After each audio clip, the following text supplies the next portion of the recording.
Before we get into the video, could everyone please subscribe to my channel? Thank you so much. At the class reunion, everyone started teasing Nick to kiss Victoria. Blushing, he kissed her. Victoria didn't push him away. Instead, she fiercely deepened the kiss as everyone cheered. No one knew she and I had been married for 4 years. When the party ended, she drove a drunk Nick home and left me to walk the nearly empty streets alone. She didn't come home that night. The next day, there were fresh hickeys on her neck. 6 months ago, Victoria started seeing a guy, the very Nick she once despised with a passion. I had chased her and cherished her for nearly 10 years before we married. For 4 years of marriage, I always made the first move. She was convinced I'd never leave her. I finally realized it's time to let go at the high school reunion. Drinks clinked, and the noise of laughter and casual insults filled the air. Victoria sat by me, not too close but not too far, downing drinks gloomily. Her moist eyes looked heavy. Time itself had become a sharp blade, cold and distant as ever. I knew she was mad, but her mood had nothing to do with me. I followed her gaze across the room to Nick, sitting in the corner. He always seemed rather quiet. Maybe it was the alcohol, but his usually pale face flushed a light pink, making him look handsome. Next to him was Lily, frequently offering him food and trying to chat. He occasionally responded with a smile. Both Victoria and I knew that Lily liked Nick back then, but people never seemed to buy into the idea of them as a couple. After a few rounds of drinks, we started playing a game of truth or dare, and Nick lost. Everyone egged him on. "Nick, go on. Kiss Victoria. Don't chicken out." They clapped and encouraged him. Drunk and flushed, Nick hesitantly stood up, unsure of what to do. The guy behind him gave him a nudge, pushing him in front of Victoria. Thrown off balance, he almost stumbled into her, but was steadied by Victoria. Cheering exploded even louder around us. Amidst the teasing, Nick lowered his head and gently pressed his lips against hers. Everyone held their breath. Their relationship had always been intriguing. Victoria wouldn't care about social norms if she disliked it, but she didn't push him away. After a brief pause, just as he was about to pull back, Victoria grabbed the back of his head, her fingers weaving into his hair as she fiercely deepened the kiss. The corners of her eyes were slightly reddish, whether from drinking too much or something else. The crowd erupted into applause and cheering. Somewhere I heard someone say, "Is my OTP finally happening?" I looked at the wine glass before me, watching the swaying red wine reflect the dim lights inside, making my head spin. Everyone knew I pursued Victoria throughout high school, but no one knew we had been married for 4 years. No wonder they shipped Victoria and Nick. They had a story more compelling than ours. The more they opposed each other, the more they seemed like they were meant to be. I remember back in high school, plenty of folks rooted for them. Her feelings jokingly, "Everyone thinks you and Nick are a thing. Do you like him?" Victoria stopped writing, showing clear disgust. "Anyone but him. Don't mention his name." It's revolting. She hated Nick because his mom was a mistress. Victoria always thought Nick's mom was to blame for her parents' divorce. Later on, Victoria's dad and Nick's mom got together. From then on, they both loathed each other, with Victoria hating Nick more. Although 3 years later, that blended family fell apart. Nick's hostility toward her eased, but Victoria never wanted to hear his name. Even on her birthday, she accepted everyone's gifts but slapped away the little cake Nick brought, making him leave in anger. On his birthday, when others wrote nice messages, she wished him a lifetime of broken dreams, making him cry. She never thought she liked him. The teasing was so loud, it only made my head buzz. The glaring lights above me, the clinking glasses, the playful mocking, it all blurred into a haze. For a moment, I couldn't tell if it was a dream or reality. Not until deep into the night, as stars began to twinkle, did people start leaving one by one. Nick was drunk. Someone nudged him over to Victoria. "Victoria, can you take him home?" She held him up, heading to the car. Nick kept mumbling all the way.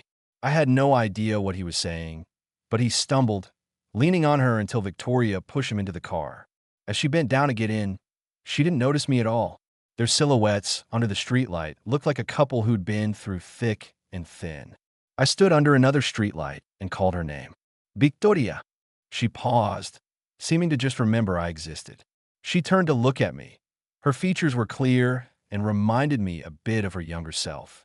She frowned slightly, showing a rare sign of impatience. Go home by yourself. He's drunk. Seeing I didn't respond, she gave me a look. Her voice was a bit cold. Don't be so stubborn.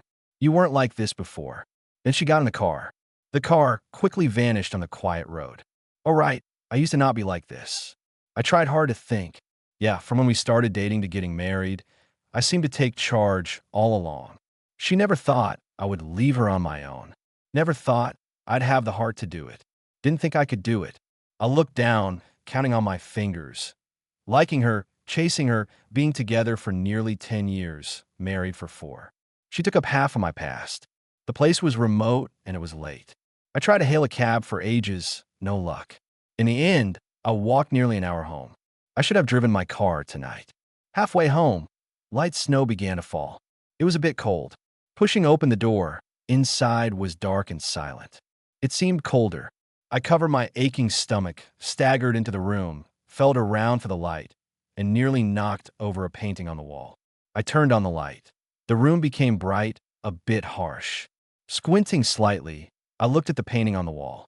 I hung it up, framed in glass, kept it clean. The painting was of Victoria back in first year junior high. She was my desk mate. While she slept, I secretly sketched her pose. The girl in the painting had long lashes like butterfly wings, touched by the thin morning light from the window, a butterfly's dream flickering gently. Back then, sneaky me lightly touched her nose, not realizing my finger had ink on it. Her nose now had a smudge of color while I pondered nervously how to wipe it off. Victoria woke up later. When she saw my masterpiece, rarely mad, she flicked my forehead. Little troublemaker, holding my forehead, feeling wronged, yet my lips curled smugly just thinking about this. My phone buzzed. I checked my phone. It was James. Felix, you okay? Scrolling up the chat, James had sent me some videos days ago. Since I've known Victoria, I thought her personality was always serious, from dating to 4 years of marriage. Her emotions were calm as water, whether it was an anniversary or any event. She showed little expression. I thought that was just her until I watched the videos James sent. I realized she wasn't always serious, not unromantic. She just saved her warmth and smiles for someone else. They walked together, traveled together, stayed in hotels. Watching the videos James sent, I almost didn't recognize her. She'd sweetly serve someone food. Her eyes held a gentle affection. She'd tenderly stroke his hair, letting him rest on her lap. Even the last video, 6 months ago, Victoria officially kept Nick in front of the school beneath the tree where I confessed to her. They kissed. James, a school teacher, just happened to stay late working and saw them when leaving the campus. He recorded it secretly. None of the classmates knew I married Victoria. Our wedding had no elaborate ceremony. She found it complicated, and I didn't like the fuss either, so we just had a family meal. James was friends with Nick for years. He hesitated long before sending the videos. I finally recalled what happened that day. Victoria seemed visibly upset. Now I know why. She heard Nick was to be married after graduation. Nick had a rough time. His family burdened him with troubles later on. His parents forced him to marry a wealthy woman. She liked him, but he didn't feel the same on the wedding day. Nick ran to Victoria. No wonder that day, when Victoria's phone rang, she left. Barely touched my birthday cake. You eat the cake. I thought it was urgent work. Turned out Nick had sought her out. In the video, Victoria initially met Nick. She looked indifferent. Weren't you supposed to be getting married? Nick isn't the type to cry much. That day, he kind of had a meltdown. He pulled Victoria aside and cried while talking a lot. I wasn't there. I don't want to get married. Basically, he bailed on the wedding. He had a lot on his mind and didn't know who to talk to. She was the first person that came to mind. Victoria didn't react or say anything. Then Nick saw her silence, turned around, and said, "Fine, I'll go get married then." Victoria's expression changed. "You wouldn't dare." She stepped forward and hugged him. I'm from behind under the lilac tree and kissed him. Afterward, she said, I'll give you 50 grand a month. I'll take care of you. Nick got angry, raised his hand as if to hit her. Victoria, don't take it too far, but his hand never came down, and he looked a bit humiliated. He likely needed money because there seemed to be someone sick in his family. That's how Victoria started to support him. But the way she treated him wasn't like any ordinary lover. James shot a few videos for me. He randomly stumbled upon Nick a lot. Nick lived near the school, so James often ran into both him and Victoria. After watching the videos, my stomach churned, feeling really uneasy. I ran to the bathroom and threw up. In a dizzy moment, I remembered how I had proposed to Victoria 4 years ago. I thought she would reject me, but she accepted.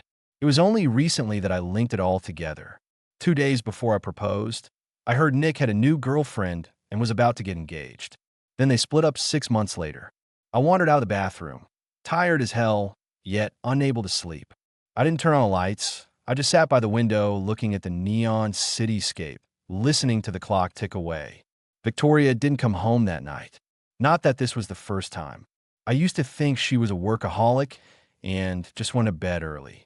By the time the sky started to lighten and the first light crept in, I heard the door open. Victoria walked in and looked surprised to see me awake. I turned to look at her. She didn't say anything, just acted calm as usual. If I hadn't seen her pretending with such passion while kissing him, I think this was her normal behavior. She glanced at me, and as she turned away, I noticed strawberry-colored marks on her neck. I slowly stood up, maybe because the snow outside made everything feel so cold. My mood was eerily calm, with only a slight prickly sensation left behind. Victoria stopped in her tracks. I moved my aching shoulder a bit, adding an undertone I didn't even notice myself. Let's get a divorce. When I spoke, Victoria didn't react, so I couldn't tell if she heard me or not. With her usual composure, she changed clothes and didn't pause until she reached the doorway. Then she stopped briefly as though she hadn't heard me right. "What did you say?" she asked, still tying a scarf and turning to look at me. I stared outside silently, slipped the wedding ring off my right hand, and laid it on the table. "Did you hear me?" The glinting diamond wedding ring looked dreamlike, almost surreal. All these years of marriage, I'd rarely taken it off, but Victoria never wore hers. As the ring clinked onto the table, there was a fleeting flicker in Victoria's eyes, but the moment passed quickly. She tidied her scarf, slightly furrowing her brow. "Don't be childish. I have a lot of work today. I'm heading to the office." She left. Only then did sleepiness begin to take over. I turned and flopped onto the bed. The untouched sheets were cold and unforgiving. It took a while to warm me up. "Oh, Victoria, Victoria," I chuckled, kicking my head. "Am I just stuck here? Or did you forget to move forward?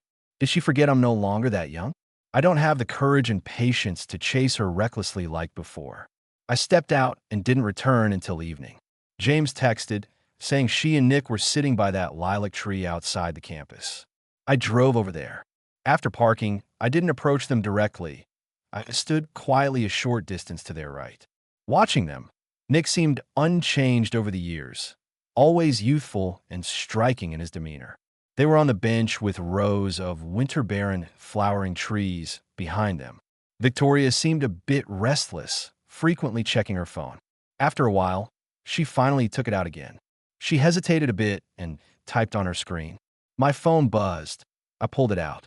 She messaged me on Instagram. "What are you doing?"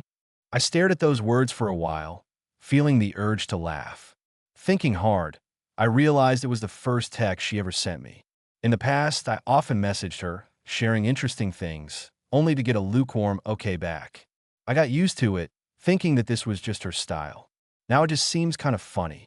Since getting with Nick, she probably talks more in those videos James sent me than in all our years of marriage. I didn't reply, tucked my phone back into my pocket, and finally started walking over to them. Hearing footsteps, Victoria looked up. The moment she saw me, I figured she'd at least look a bit panicked, caught cheating and all. But surprise, her first move was to shield Nick, sitting next to her. The surprise in her eyes was there for just a moment. Then it was like watching a calm lake again, like she knew I wouldn't react at all. Or maybe all those years of me chasing her made her think I'd never leave. Nick, sitting next to her, looked at me all nervous. I ignored him, reached into my bag, and pulled out the divorce papers, handing them to her. Take a look. If it seems fine to you, we'll sign it. Victoria took it, and for the first time, that calmness of hers started to crack when she saw what was written. I didn't wait for her to speak and just turned to head for the car. Think it over, read it through, and then call me. I opened the door, got in, and drove off. From the rearview mirror, I saw Victoria suddenly stand up and take a few steps toward me until I turned a corner and she disappeared from view. Back at home, I lay on the couch, staring at the wall until my eyes got tired. When I closed them, I remembered the day in our sophomore year when I confessed to her. A bunch of my friends were around, making a scene of it. I was so nervous I couldn't see anyone clearly except her. James was there with a grin, recording it all, and the only thing I heard was her saying, "Okay." Not too long ago, I found that old video again, and in the crowd, I saw Nick. Before Victoria said yes to me, she looked his way just once, and when she agreed, Nick dropped his gaze and walked away. Thinking back, it was shortly after Nick had started dating the class beauty. Next door, mulling this over, I let out a smirk and tossed my phone aside. My heart felt heavy, like it was stuffed with cotton. Turns out I've been a stand-in all along, just something to get at him. What a clown I've been, revolving around her like that. In the end, it was nothing but a one-man show. No wonder people thought we broke up ages ago, even though we never actually did, just because she was always a little distant. I took a deep breath, about to toss all these tangled thoughts out when my phone rang. Hearing it, I didn't realize it was my phone right away because I set a special ringtone for her, and it never ever rang. I let it ring a bit before opening my eyes and picking it up. I didn't say anything, just waited quietly for her to speak. Victoria spoke first, asking why I wasn't at home. I glanced around at my place, then at the time on my phone. It was 6:30. She actually came home. Hard to remember the last time she was back this early. I lower my gaze, my ringless right hand tapping on the table. If you're sure about it and you've read through it, then sign it. Let's find a time to go to the Civil Affairs Bureau together. Victoria took a deep breath on her end, her voice dropping a bit. Are you throwing a fit because of Nick? I paused a moment, my grip on the phone tightening, my voice turning cold. Shouldn't I be upset, Victoria? Since chasing after her all those years, I never talked to her like this. Always soft-spoken around her, never once raised my voice. She seemed stunned on the other end, lightly tapping the table. Or do you think I should watch you be with Nick and still pass my blessings your way? Should I keep happy, endure it? Because from beginning to end, it's always been me pleasing you. Is it just because I fell for you first? I'm supposed to keep my head down? Do you think I don't have feelings? I walked over to the window, looking out at the expansive night. No need to pretend to like spending every day with me if you don't mean it. Once those papers are signed, we go our own ways. I had a lot to say, then there was silence on the line for some time. Just as I was about to hang up, her voice was suddenly strained and tense. Who said anything about a divorce? Where are you right now? That last question hit me hard, a pang of ridiculousness and humor. Her first sort of caring words, yet we were at this point of no return. I replied, long night ahead. Thought I'd see which girlfriends are out and pick one to hang with. Finished talking, I switched off my phone and threw it onto the bed. I lay down, staring up at the ceiling. The apartment was pretty new, the place I'd planned for Victoria and me to stay. I really liked this spot because of the open view when you open the window, but we barely lived here before. She said she didn't like it, so we moved to where we are now. Thinking back now, it wasn't that she didn't like it here. It was just that the other side was closer to where Nick lives, right? It wasn't until I finally turned my phone back on. I realized Victoria had been trying to reach me all night long. There were dozens of missed calls and countless messages waiting from her. If this were before, to see her so desperate would have made me happy. But even if she spent the whole night looking for me, she couldn't figure out where I was. If it were Victoria who went missing, I'd find her in no time. I know her likes and dislikes, her favorite hangouts, and which friends to ask if she disappeared. But Victoria's different.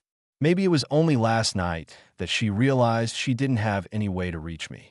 She's never cared about what I enjoy doing or where I spend my time.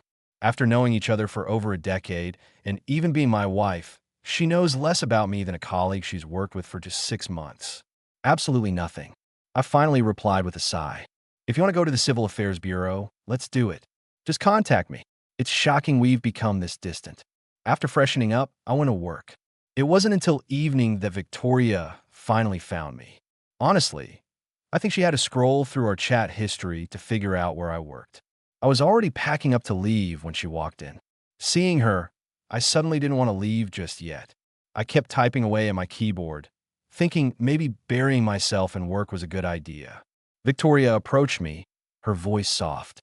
Felix, I hadn't heard her say my name like that in who knows how long. For a brief second, it transported me back to our youthful days. My nose stung with emotion, but I kept typing, pretending not to hear her. My coworkers glanced over at Victoria, with a few new grads even sneaking pictures of the pretty woman. A colleague sitting next to me grinned and asked, Felix, is that your girlfriend? Victoria's expression froze for a moment before she corrected him. Standing next to me is my wife. My straightforward colleague blurted in shock. Oh, so you're married? Victoria's face darkened further. Didn't you clock out? I'll take you home. I really had clocked out. Most coworkers were already headed out, leaving just a few behind still wrapping up their tasks.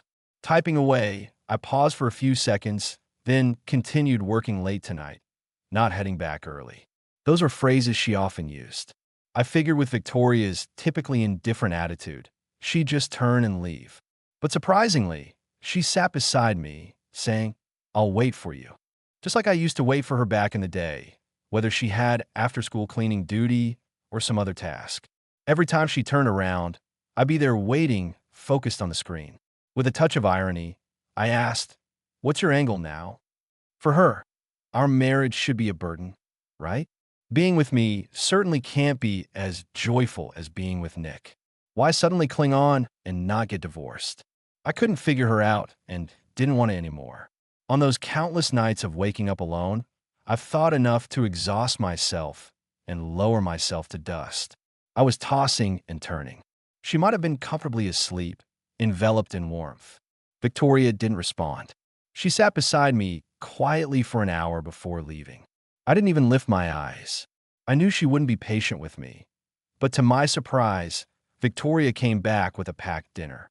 Eat something. Opening the box, the sweet and spicy scent greeted me. I glanced at it and passed it to a coworker who happily accepted. Victoria's expression darkened even more. Felix, stop being childish. My coworker turned in confusion, looking back and forth between me and Victoria. Felix, aren't you the one who dislikes sweet and can't handle spicy? Victoria post, stand. For a long time, slowly I replied. Yeah, because the one who likes the sweet and spicy stuff is her. I used to pretend to like it too. It's like Victoria had turned into the high school version of me, reaching out for contact and trying to win me back. But I was coming home later and later, still living separately. It wasn't until I opened the door and smelled the aroma wafting from the kitchen that I was taken aback.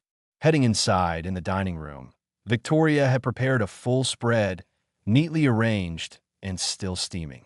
Nothing spicy. The warm yellow light made everything feel cozily softened, resembling the home I once dreamed of. She finally remembered we used to live in this house. Seeing me, Victoria removed her apron. Come eat. I glanced at the table silently and walked to the living room. Already ate. The serving spoon paused in her hand. I no longer had the energy to care about her every move or thought as I used to. I started organizing my room, pulling a book from the shelf to read on my own. Victoria didn't make a sound, and gradually I almost forgot she was still in the house. It wasn't until I had showered and entered the bedroom, exhausted and ready to sleep, that I noticed someone beside me. I opened my eyes, feeling utterly unfamiliar. Victoria had never gone to bed before me, accustomed as I was to sleeping alone. When she wrapped her arms around me from behind, all I felt was turned to stone. Her warm breath by my ear. She murmured with a deep voice like rich wine tempting, "Let's talk about Nick's situation again." Those words were like cold water, snapping me back to reality. Even now, she couldn't let him go. Talk. Talk about what? Gently, I pried her hands off. No need to talk anymore. And so, I turned into the Victoria of the past, coming home late, very late, or I'd rather crash at James' place than even see her. She started coming home early a lot, like I used to chase her. She became more and more concerned about my every move. She's dragging her feet about the divorce, finding all sorts of reasons not to sign. I'm not in a hurry. I'm even curious to see how she'd try to win me over, watching her hopeful attempts to surprise and warm my heart, only to walk away disappointed time and again. Watching her, I realized that how I was when I pursued her, victorious, colder than I am back then. Chasing her, I hit way too many walls. It got me wondering how I stuck around for so long. So small, humbled to the ground. Was it maybe this pitiful persistence that made me seem trivial and cheap to her? I pondered, swirled my glass, and shook my head with a smile. Everything easy to get in this world always ends up being taken for granted. Felix, check it out. There's a guy over there. James poked me. He's looking over, huh? Is he checking you out? Felix, in the bar under the neon lights, I spotted a delicate figure. When the woman turned her head, her face was pure as snow, a touch shy and out of the ordinary. Just one glance, and I was thrown off. She really had an uncanny resemblance to Victoria. Back in the day, I was so spaced out, I didn't even notice the woman part the crowd and walk up to me. Until she finally stood before me. She shyly pulled out her phone, asking for my contact. James chuckled on the side, nudging me. Honestly, this isn't the first time this has happened to me. I seem to have this knack for attracting women like her. Before I could answer, someone grabbed my wrist hard from behind, a voice dripping with anger. Felix. I turned around. Victoria stood there holding a big bunch of vivid roses. The fragrance hit me right away. She grabbed my hand with a ring gleaming coldly on her finger. My own hand was empty. She glared at the woman for a moment, then gave me an icy stare. My eyebrow raised slightly. What's up? She leaned closer, trying to swallow down her anger, saying, It's our anniversary today. I was even more surprised. Isn't that something you never cared about? I laughed. As in all our anniversary years, she was never around, either too busy or some other excuse. Victoria froze for a bit. She silently thrust the roses into my hand. Let's go home. I looked down at the roses, still wet with droplets, then tossed them into the trash bin nearby. Victoria had no time to stop me. She just turned to look at me, her eyes clouded with emotion. James leaned in, seizing the moment, added, Felix is allergic to pollen, didn't you know? I shook off her hand, avoiding her stunned and dimming eyes. I didn't push Victoria to sign every day. I didn't bring up the drama every day. But after 6 months, Victoria finally gave up in despair and agreed to sign. I knew being cold-shouldered daily, having your hopes dashed over and over, even if it's just little things, all of it adds up. Here comes the straw that breaks the camel's back. The more I looked at her, the more I saw myself back then, young and passionate, full of patience and reckless energy, unwavering courage. Now, with my current self, I doubt I'd last even 6 months. We signed the divorce papers at home. I was calmer than I expected, like the storms had passed, leaving a cold, quiet sea. Victoria drank a lot, her whole being reeked of alcohol. I knew she wasn't into drinking. I walked into the room, saw the picture frames on the wall.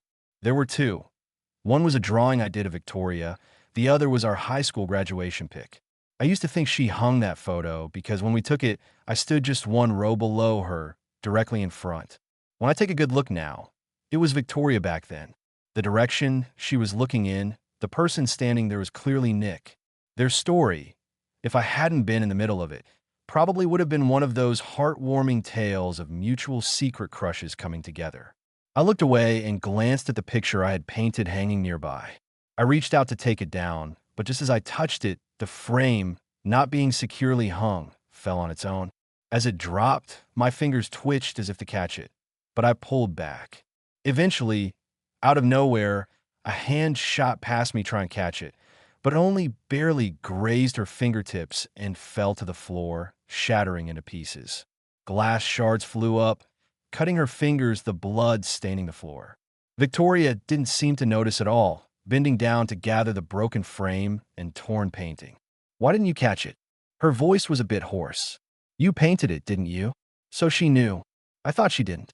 It had been hanging in the room for so many years, and she always walked past it without a glance, never asking once. The glass shards continued cutting her fingers, coloring the floor red bit by bit. I grabbed her hand. Don't clean it up. What's broken is broken. Even if you piece it back together, it's never the same as before. Does it hurt? She asked, looking at her wounded hands. No, what hurts is the old me. If I had known all love had to be guarded, it wouldn't be so exhausting now to even think about love. The halted glass shard stopped. She slowly looked up, her long, beautiful eyes meeting mine. It was the first time I saw her with this expression, eyes shattered like scattered glass, impossible to piece back together whole again. She reached out towards me, trying to touch my face. Don't get divorced. Can we try again? I avoided her hand and turned to the table, signing the divorce papers and shaking my head. After finishing up the divorce process with Victoria, I suddenly felt much lighter. As we left the civil affairs office, I went east and she went west. I didn't look back until I got into the car. Only then did I realize she was standing not far from where we split, just staring at me like a lost child. I tore my gaze away from her, pressed the gas pedal, and drove away.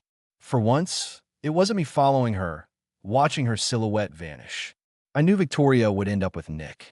Even during our divorce proceedings, she never said she'd let Nick go. Their public announcement of being together didn't surprise me at all, but their breakup news came so fast it shocked me. Less than 7 days after Victoria and I divorced, what was once a relationship in the shadows was finally brought to light, yet ended so quickly. James sent me a screenshot of Nick's Twitter. Nick had written something like, "Turns out you just like the thrill of skirting boundaries. If I'd known, you should have told me sooner." Her weariness. The relationship arrived quickly, shocking everyone. Since that day, I stopped trying to follow whatever updates there were about Victoria. But news of her reached me now and then through mutual friends. I heard Victoria got the photo I had dropped restored, and she put it on her desk, often staring at it absent-mindedly. I pawned our wedding ring, yet she still wore it. One day, snowflakes floated outside my window, and when I pulled back the curtain from the high-rise, I saw her in her gray coat, standing by a lamppost, gazing silently at the rarely populated road. It reminded me of when we were in high school, and I stubbornly waited in a snowstorm to surprise her for her birthday. I pulled the curtains back, pretending not to see her. I've grown accustomed to a life without Victoria. The once empty and lonely house feels warm and tidy now, set up exactly how I like it. I can cook the meals I love without having to think about whether she likes them or not. I can spread out on the comfortable bed without waking up in the middle of the night to an empty space beside me. The following day, I packed my bags and traveled far and wide, visiting many places. Sometimes I had friends with me, and other times I went alone. I saw the clear blue sea and the desolate desert, watched eagles soar across the sky, and climbed mountains to watch the sunrise and sunset. I stood before snow-capped mountains, scooping up a handful of ice-cold snow. These were things I once wanted to do and see with Victoria, which she always found reasons to avoid, yet somehow had the time for someone else. Some close friends told me Victoria had changed. Even friends from her company tried to persuade me. I think she genuinely regrets it now. She still hasn't taken off the ring and hasn't gotten close with other men. "Maybe you guys should consider getting back together," they said.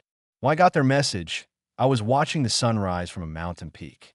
I looked down and typed back my response. "No thanks. Not all things are worth forgiving, and not all beautiful sights require two people to see."